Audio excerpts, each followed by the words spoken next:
And I am just very excited to have a chance to speak to you on World Schizophrenia Day, which is something that we do every year to remind ourselves that this illness, which many people refer to as the cancer of mental illness because it takes a very serious toll on the lives of individuals who are affected and their families.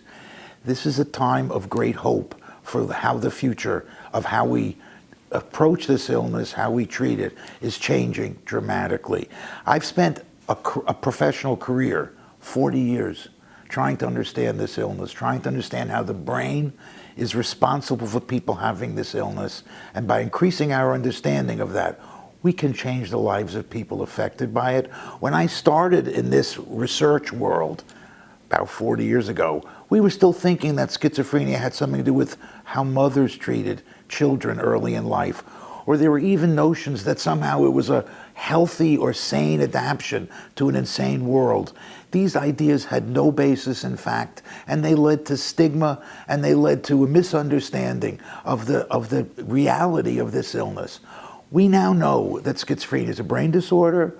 We know a lot about how the brain is affected in this illness, but the most important thing we know now that we did not know 10 years ago is that we now know specific reasons, causes that some individuals develop this illness.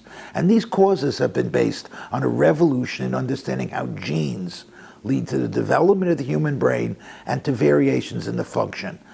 The reason this is so meaningful, there's two huge results of having these recent discoveries of how genes bias people to be more likely or not to develop schizophrenia in their lifetime.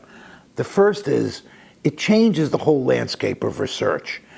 Schizophrenia used to be a backwater of biomedical research. It's now in the mainstream. And the reason it's the mainstream is because genes are mechanisms of illness.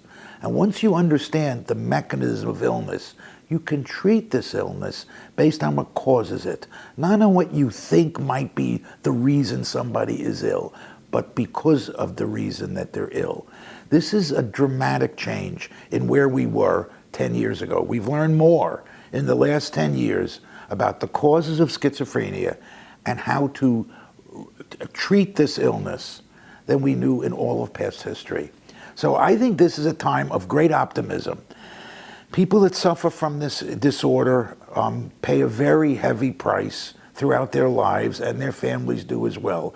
And part of the price that's paid is waiting for there to be more effective therapies, not just therapies that reduce the symptoms or make people perhaps adapt better to the world around them, but treatments that actually cure people, or maybe even treatments that prevent it. Here at the Lieber Institute for Brain Development, we've developed a number of novel therapeutic opportunities for schizophrenia. We also have some interesting insights into how to prevent this.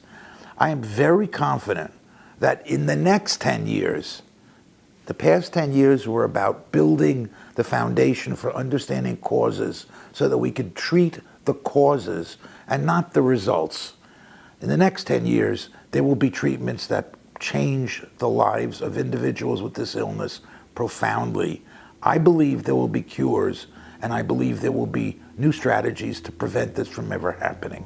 So again, I'm very excited, having spent a lifetime trying to understand this illness, been through many hills and valleys, but I really believe we are on the crest of a wave now that we're going to see over the next decade with remarkable insights and opportunities for a dramatic change. When I see you in 10 years on World Schizophrenia Day, we're going to all be smiling.